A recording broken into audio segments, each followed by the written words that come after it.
সকালের আলো ঠিক তখনই জানালায় পড়ে যখন অ্যালার্ম বেজে ওঠে। কিন্তু ঘুম থেকে ওঠা মানে কষ্ট, শরীরে টান টান লাগে। তবুও প্রতিদিন ঠিক একটা মানুষ চোখ খুলে বিছানা ছাড়িয়ে রুটিন শুরু করে।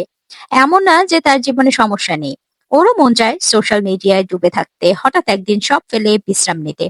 কিন্তু তবুও সে ফেরে তার ছাঁটাই করা সেই জীবনে, সেই প্রতিদিনকার রুটিনে। প্রতিদিন অনেকেই ভাবে সফলতা মানে বড় কিছু করা, একটা বড় লাভ। কিন্তু আসলে সফলতার আসল জাদু লুকিয়ে থাকে ছোট ছোট পদক্ষেপে, ধারাবাহিকতায়। তুমি যদি সপ্তাহে একদিন 4 ঘন্টা পড়ো আর কেউ যদি প্রতিদিন 30 মিনিট করে পড়ে, শেষ পর্যন্ত কে এগিয়ে থাকবে বলো তো? অবশ্যই নিয়মিত যে পড়ে সে। কনসিস্টেন্সি না থাকলে কি হয় ব্যাপারটা নিয়ে আসুন একটু কথা বলি। কাজ শুরু হয় কিন্তু শেষ হয় না। মাথায় অনেক আইডিয়া আসে কিন্তু বাস্তবায়ন হয় না। আত্মবিশ্বাস গড়ে ওঠে না কারণ আপনি নিজেকেই বিশ্বাস করতে শেখেন না। আর ভয়ানক যে ব্যাপারটা সেটা হলো, যখন একটার পর একটা কাজ ফেলে দেওয়া শুরু হয় তখন একসময় নিজেকেই অনেক ছোট মনে হয়, হীনমন্যতায় ভুগতে থাকি আমরা। আমাদের মনে হয় যে আমার দ্বারা হবে না বা আমি তো এমনই। এভাবেই কিন্তু তৈরি হয় সেলফ ডাউট, আর এক ধরনের চাপা গিল্ট তো থাকেই, যেটা বাইরে থেকে কেউ না দেখলেও কিন্তু ভেতরে ভেতরে নিঃশেষ করে দিবে আপনাকে। এর বিপরীতে যে মানুষটা কনসিস্টেন্সি ধরে রাখে ইভেন ছোট কাজেও, সে আস্তে আস্তে নিজের ভেতরে একটা দৃঢ়তা গড়ে তোলে। সে জানে আজ না পারলেও কাল পারবো, কারণ আমি হার মানি না।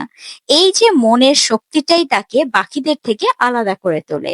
কিন্তু প্রশ্ন আসে, কিভাবে কনসিস্টেন্ট থাকা যায়? ছোট করে শুরু করা, প্রতিদিন 10 মিনিট হলেও একটা অভ্যেস বা একটা রুটিন আপনি ঠিক করুন, যেটা আপনি ফলো করতে পারবেন, যেটা সহজ হবে, যে রুটিনে আপনি টিকে থাকতে পারেন। ডিস্ট্রাকশনটাকে কমাতে হবে। সোশ্যাল মিডিয়া, অতিরিক্ত স্ক্রলিং, এগুলো কনসিস্টেন্ট থাকার সবচেয়ে বড় শত্রু। তাই আসলে এগুলো থেকে একটু নিজেকে সংযত করতে হবে। নিজেকে মাফ করতে শিখুন। মাঝখানে থেমে গেলে নিজেকে ধমক দিয়ে বলুন, না, থামা যাবে না। আবার শুরু করব, উঠে দাঁড়াবো। একটা ওয়াই খুঁজে বের করুন, আপনি কেন এই কাজটা করতে চান।